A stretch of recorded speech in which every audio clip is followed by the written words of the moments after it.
samsath kitchen. எல்லாரும் எப்படி இருக்கீங்க? இன்னைக்கு நம்ம samsath kitchenல என்ன ரெசிபி பார்க்க போறோம் அப்படினா ஆட்டுக்கால் பாயா எப்படி செய்யறதுன்னு பார்க்க போறோம். வாங்க டைம் வேஸ்ட் பண்ணாம வீடியோக்குள்ள போலாம். ஆட்டுக்கால் பாயா செய்ய தேவையான பொருட்கள்: 2 ஆட்டோட காலை க்ளீன் பண்ணி மஞ்சள் போட்டு கழுவி எடுத்து வச்சிருக்கேன். ஆட்டுக்காலை சின்ன சின்ன துண்டுகளா நான் கட் பண்ணியிருக்கேங்க.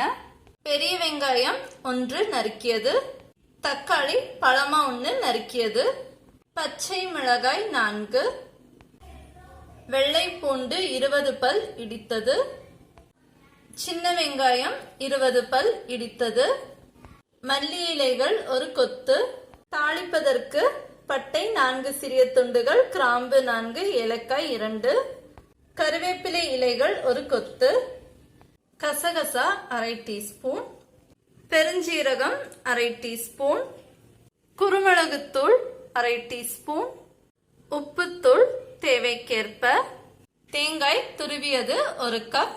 வாங்க சுவையான ஆட்டுக்கால் பாயா எப்படி செய்யறதுன்னு பார்க்கலாம். ஸ்டவ் ஆன் பண்ணி இந்த மாதிரி ஒரு குக்கர் வச்சுக்கோங்க. அதுல ஆட்டுக்காலை போட்டுக்கலாம். வெள்ளை பூண்டு, சின்ன வெங்காயம், கருவேப்பிலை இலைகள், உப்பு தேவைக்கேற்ப, தண்ணீர் 1/4 முங்கர் அளவுக்கு இருக்கணும். 13 விசில் விடணுங்க, அப்பதான் கால் வேகும். அதனால நல்லா தண்ணி ஊத்திக்கோங்க. பாருங்க, இந்த அளவுக்கு தண்ணியோட அளவு இருக்கணும். குக்கர் லிட் போட்டு க்ளோஸ் பண்ணிக்கலாம்.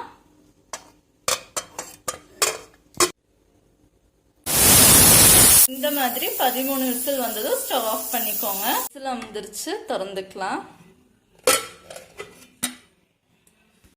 பாருங்க, ஆட்டுக்கால் நல்லா வெந்துருச்சு. இப்ப நம்ம இதை தாளிச்சுக்கலாம். இந்த மாதிரி ஒரு மிக்ஸி ஜார் எடுத்துக்கோங்க.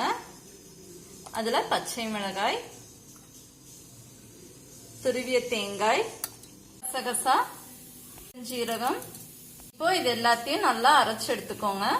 தண்ணி ஊத்தி இந்த மாதிரி அரைச்சு எடுத்துக்கோங்க. ஸ்டவ் ஆன் பண்ணி இந்த மாதிரி ஒரு பாத்திரம் வச்சுக்கோங்க.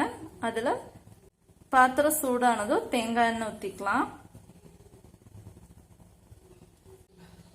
2 டீஸ்பூன் அளவுக்கு எண்ணெய் ஊத்திக்கோங்க. எண்ணெய் சூடானதும் பட்டை, கிராம்பு, ஏலக்காய், பெரிய வெங்காயம் லைட்டா வணங்கட்டும். தக்காளி, ஃப்ளேவருக்காக கருவேப்பிலை இலைகள்,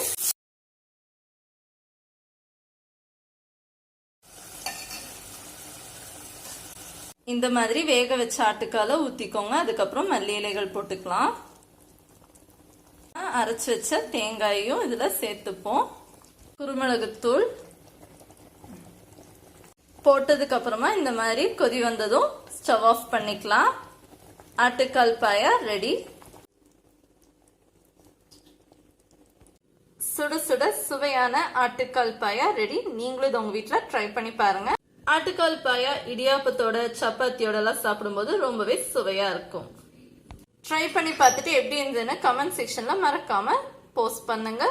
சம்சாத் கிச்சன்ல நான் செய்யற ரெசிபிஸ் எல்லாம் உங்களுக்கு பிடிச்சிருந்தா சம்சாத் கிச்சனை லைக் பண்ணுங்க, ஷேர் பண்ணுங்க, சப்ஸ்கிரைப் பண்ணுங்க. கூட பக்கத்துல இருக்க பெல் பட்டனையும் கிளிக் பண்ணுங்க. அப்பதான் நான் செய்யற ஒவ்வொரு குக்கிங் ரெசிபிஸோட வீடியோஸ் உங்களுக்கு நோட்டிபிகேஷன்ல உடனே வரும். பை ஃப்ரெண்ட்ஸ், இன்னொரு வித்தியாசமான ரெசிபியோட நான் உங்களை அடுத்த வீடியோல சந்திக்கிறேன். அது வரைக்கும் stay tune with Shamshad kitchen.